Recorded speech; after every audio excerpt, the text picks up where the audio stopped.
Morning 11th class student. आज हम chapter number 2 की रिवीजन करेंगे। भारतीय संविधान में अधिकार एवं कर्तव्य, rights and duties in the Indian constitutions. इस लेसन के अंतर्गत आप रिवाइज करेंगे संविधान में मौलिक अधिकारों को सम्मिलित करने की आवश्यकता। क्या आवश्यकता थी कि संविधान के अंदर मौलिक अधिकारों को सम्मिलित किया गया। इसके अंतर्गत आप पढ़ेंगे नागरिकों के व्यक्तित्व के विकास के लिए यह आवश्यक था। मौलिक अधिकारों का वर्णन संविधान में इसीलिए किया गया है। फिर है कि मौलिक अधिकारों की संख्या कितनी है। मौलिक अधिकारों की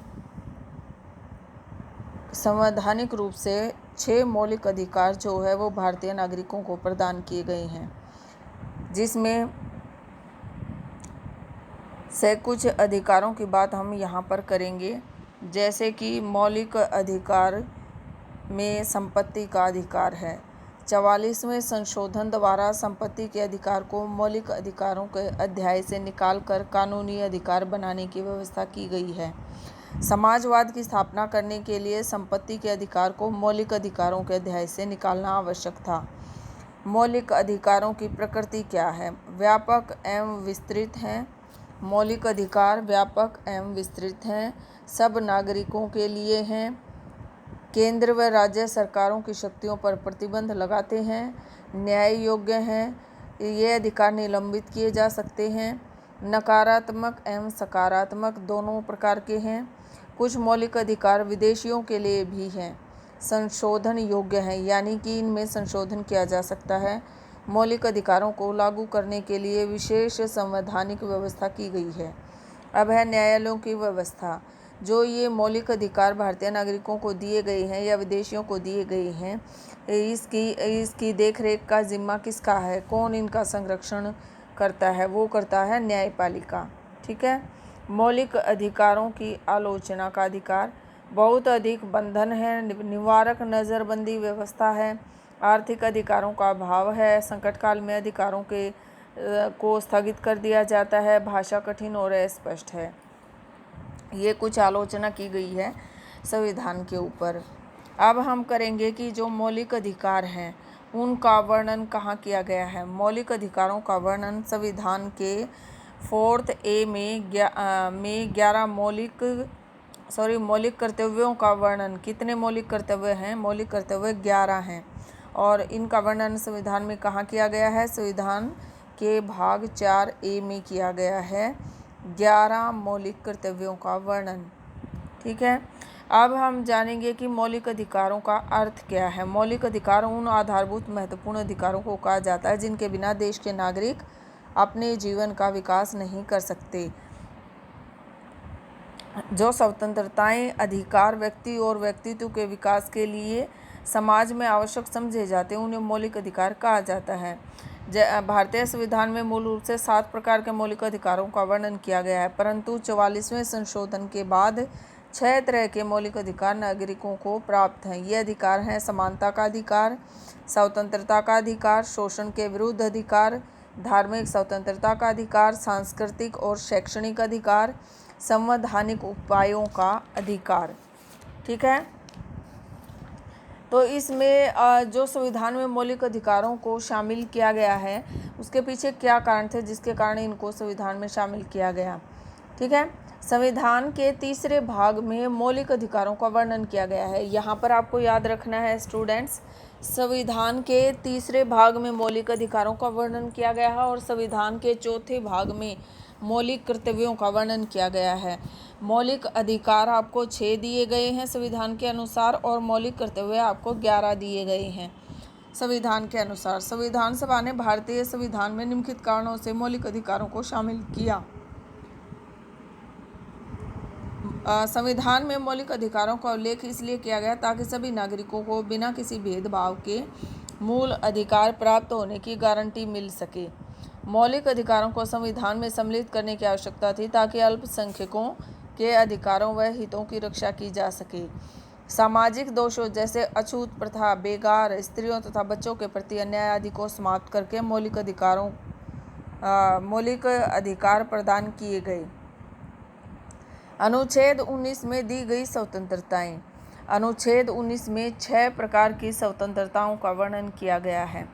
भाषण देने, विचार प्रकट करने की स्वतंत्रता, शांतिपूर्वक तथा बिना हथियारों के इकट्ठे होने की स्वतंत्रता, संस्थाएं तथा संघ बनाने की स्वतंत्रता, भारत में घूमने फिरने की स्वतंत्रता, भारत के किसी भी भाग में रहने और बसने की स्वतंत्रता, प्रत्येक नागरिक को अपनी इच्छा से कोई भी व्यवसाय, पेशा और व्यापार करने की स्वतंत्रता, ये स्वतंत्रताएं दी गई हैं।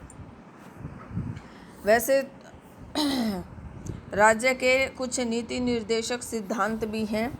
संविधान निर्माताओं का विश्वास था कि मौलिक अधिकारों के द्वारा राजनीतिक लोकतंत्र की आधारशिला रखना तब ही लाभदायक होगा जब इसके साथ साथ सामाजिक और आर्थिक लोकतंत्र की भी स्थापना की जाए। इसलिए उन्होंने नीति निर्देशक सिद्धांतों के रूप में कुछ ऐसे नियमों की रचना की जिनको लागू करके कल्याणकारी राज्य की स्थापना की जा सकती है। इन सिद्धांतों के 3 मुख्य उद्देश्य हैं: कल्याणकारी राज्य व गांधीवादी सिद्धांतों से संबंधित आदर्शों पर चलना, विधानमंडलों तथा कार्यपालिकाओं को मार्ग दिखाते उन्हें अपने अधिकार का किस प्रयोग करना चाहिए, नागरिकों के कुछ ऐसे अधिकारों की ओर भी संकेत करते हैं जिन्हें साधनों के अभाव के कारण एकदम लागू करना संभव नहीं था। मौलिक अधिकारों और राजनीतिक सिद्धांतों में क्या अंतर है? मौलिक अधिकार न्याय योग्य हैं जबकि निर्देशक सिद्धांत न्याय योग्य नहीं है। मौलिक अधिकार स्वरूप में निषेधात्मक हैं जबकि निर्देशक अधिकार सकारात्मक हैं। मौलिक अधिकार व्यक्ति से और निर्देशक सिद्धांत समाज से संबंधित है।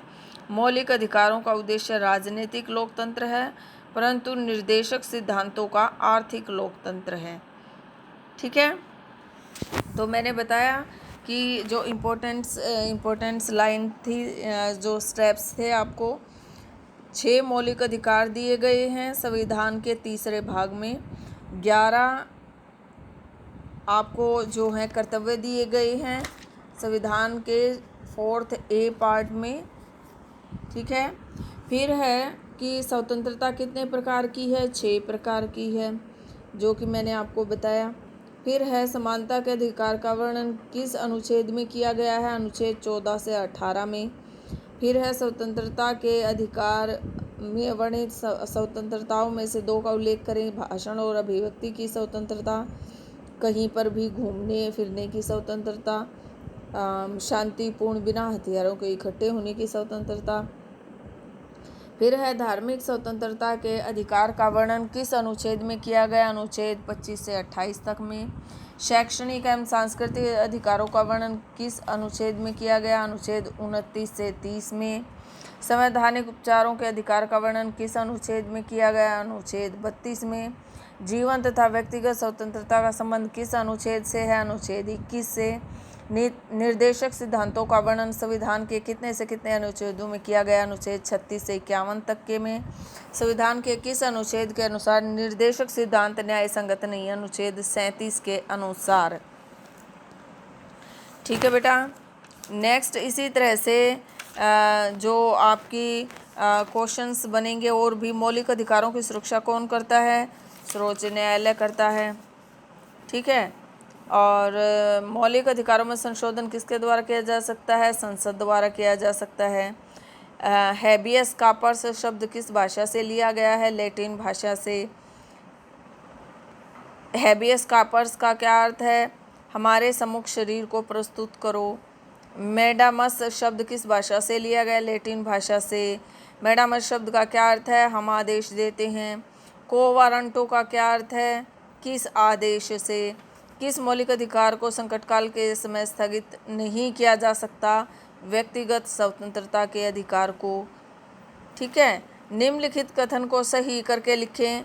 संविधान में 15 मौलिक कर्तव्यों का वर्णन किया गया है, इसमें सही आएगा। संविधान में 11 मौलिक कर्तव्यों का वर्णन किया गया है।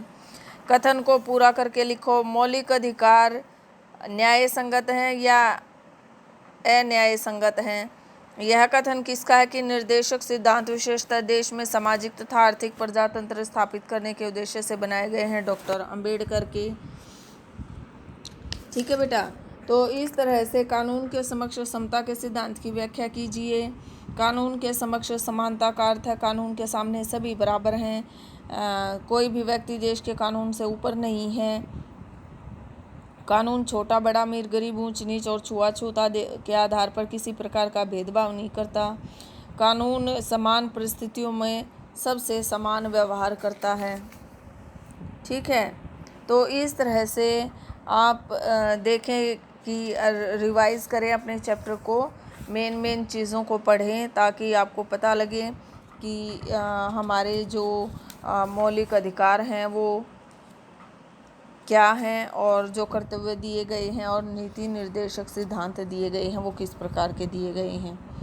ठीक है, 42वें संशोधन के द्वारा क्या किया गया, 44वें संशोधन के द्वारा किया गया। Thank you, have a nice day.